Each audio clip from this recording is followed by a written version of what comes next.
Mauro C. Lino. So your first name is M-A-U-R-O, middle initial is C, and your last name is Lino, L-I-N-O, right? Yes. Good. So where were you born?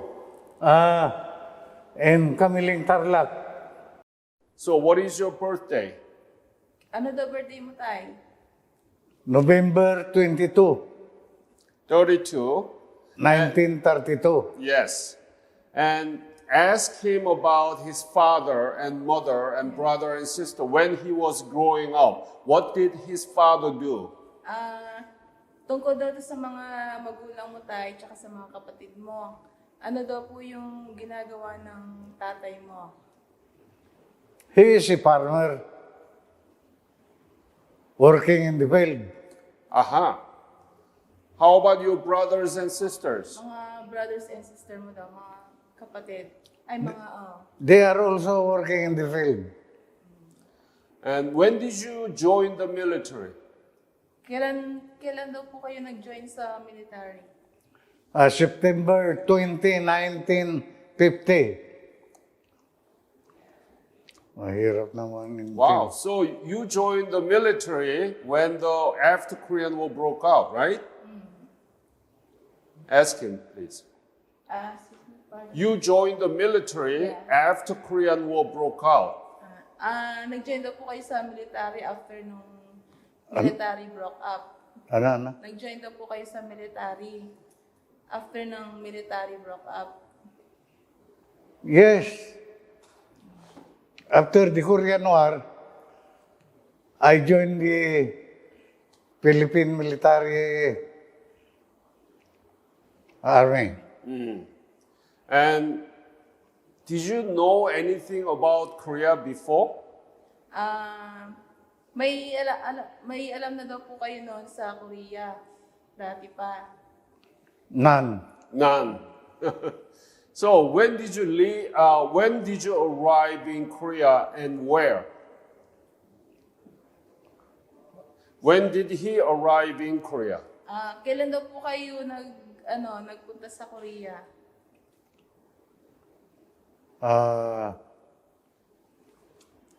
October 1950. Wow. 1950? 1950 po. 1950. 1950. But he joined the army in 1950, September, and in a month he cannot be there in Korea. Pero Is it 51? Pero nag-join daw po kayo ng military September 1950. Yeah. September 1950, I joined the military. And then you arrive in Korea 1951. Right?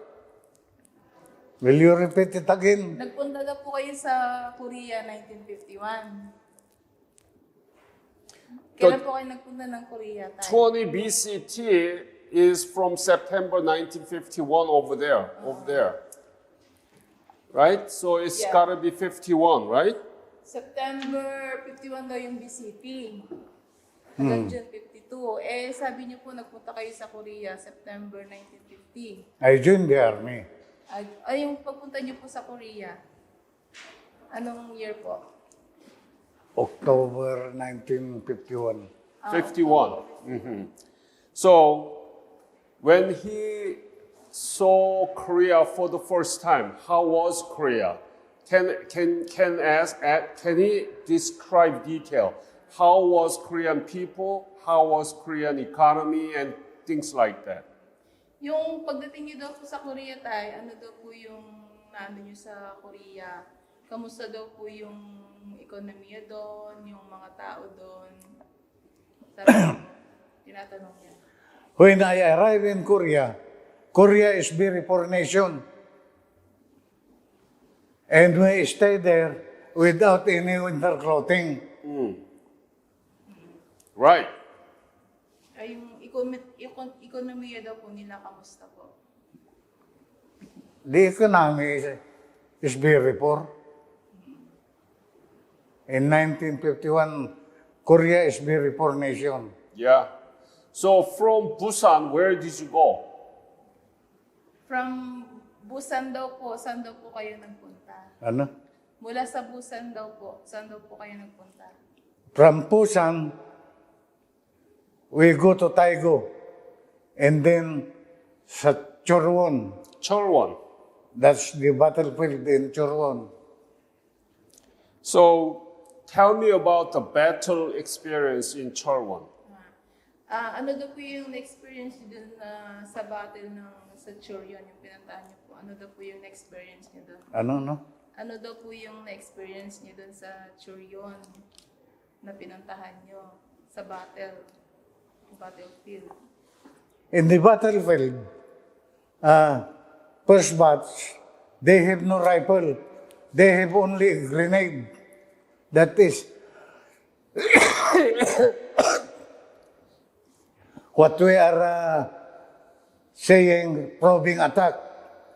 And there is instruction from us that no automatic rifle will be fired because once they attack, they will go on you. Uh-huh. So did you fire and did you fight? Yes. Tell me about it. How did you do that? And describe it. Sabihin niyo daw po explain niyo daw po kung paano niyo daw po ginawa, tapos i-describe niyo daw po yung ginawa niyo daw po, yung nakipaglaban kayo. There, I am a gunner of machine gun. When they attack, I fire with them with my machine gun. Ah. So you are the machine gunist, right? Okay, and were there many people killed in that battle? Marami daw pong namatay sa battle na yun. There are plenty who died. I don't know if I'm the one who killed them because you are plenty in the battle line. Do you think that are you going to be killed in action or you're not going to be returning safe? At the time, were you afraid? Were you afraid? Natakot daw po kayo, tay. Natakot daw po kayo. No, Not at all? Hindi daw po kayo natakot. not. So did you go to another place for battle?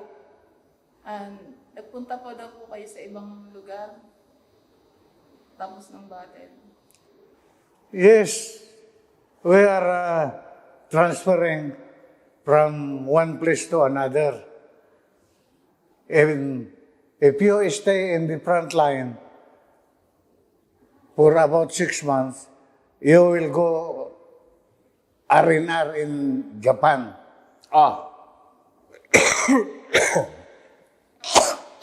And were there any dangerous moments where that he could been killed?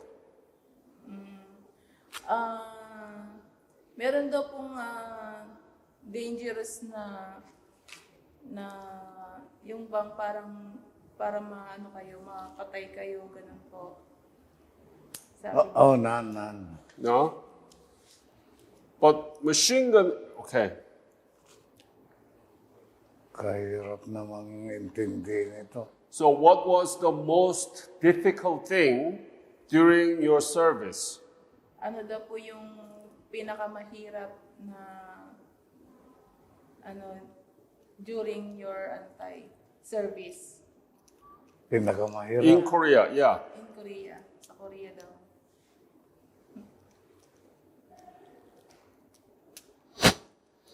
The hardest there in Korea, it's already raining with ice. We have no winter clothing. We were wearing our uniform. And about September, month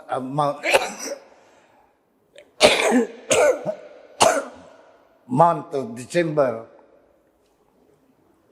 they issue us winter clothing.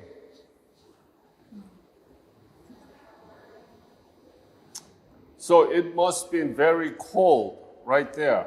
Malamig daw po. Yes, it's really cold. Because in the river, if you are only driving a jeep, there's no need to have a bridge. You just go ahead. Were there any Korean children working in your bunker? Ah, may mga bata daw po na nagtatrabaho dun sa bunker niyo. There is. They are helping us.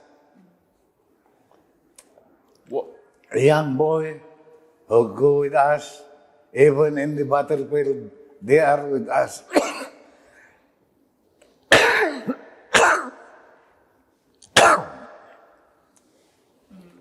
And what do they do? The Korean boy.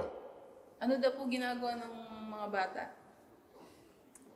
They are helping us to get foods and sometimes to wash our clothes. Are they good? Mababait daw po sila. Yes, they are very kind. Right.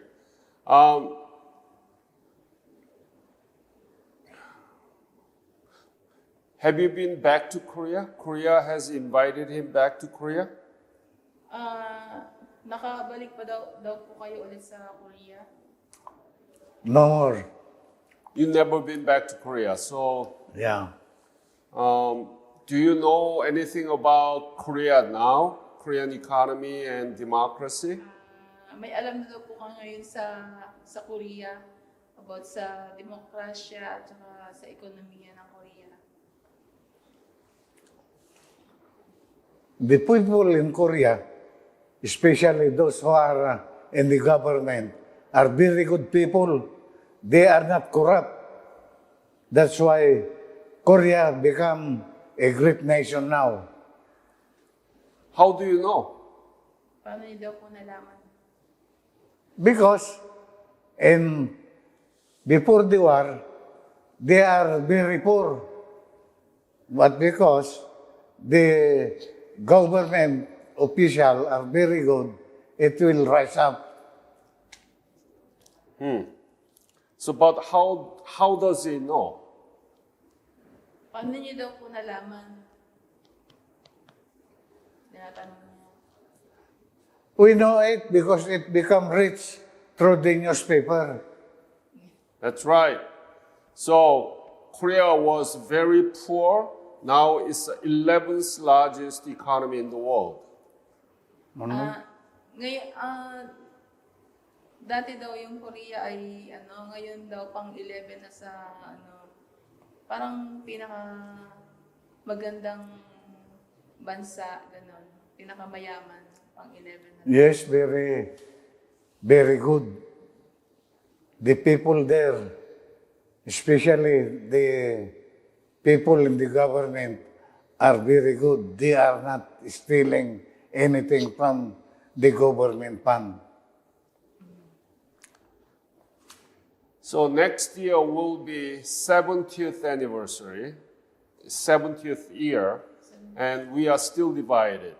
Does he have any message to the Korean people about that?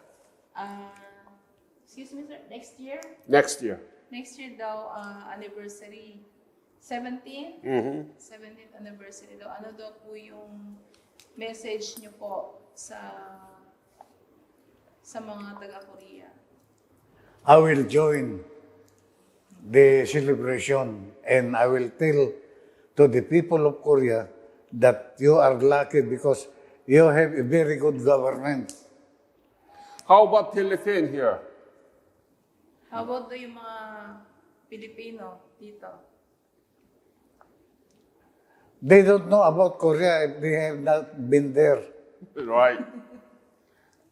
So are you proud to be a Korean War veteran? Proud daw po kayo na isa kayo sa Korean veteran. Sure.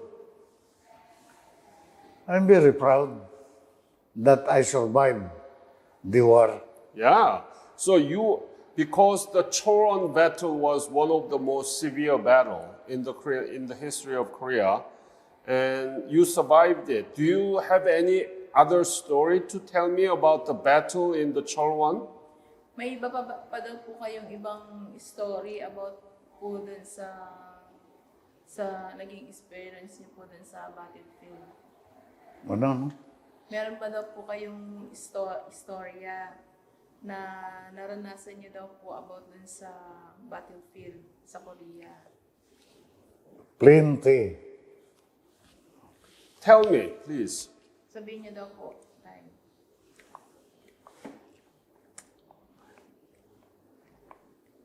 In the battlefield,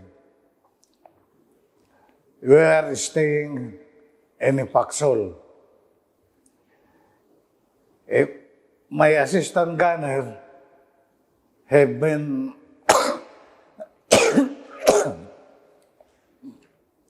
killed, and we cannot move within 24 hours. So, the assistant gunner is staying in my side about 12 hours. And Tapos daw po. After 24 hours, reinforcement come and they get the dead person. or any other story? May iba pa daw pong story tayo. No more. No more. Mr. Lino, thank you very much for your fight. You were in the very important battle in Cholwon, which was one part of the Iron Triangle, Pyeonggang, Cholwon, and Geumhwa. That's a very important area in the history of the battle of Korean War. You were representing Philippines, and because of your fight, Korean people were given opportunity to rebuild our nation, and Korean government did very well, so that now we become 11th largest economy in the world, and that's why we are doing this. So I want to thank you, sir. Salamat daw tayo kasi naging party daw po kayo ng history ng Korea na dun daw po sa tatlong pinaka-importanting lugar na yung bang kung saan po kayo lumaban. Ano daw po, naging maganda daw po yung ano niya.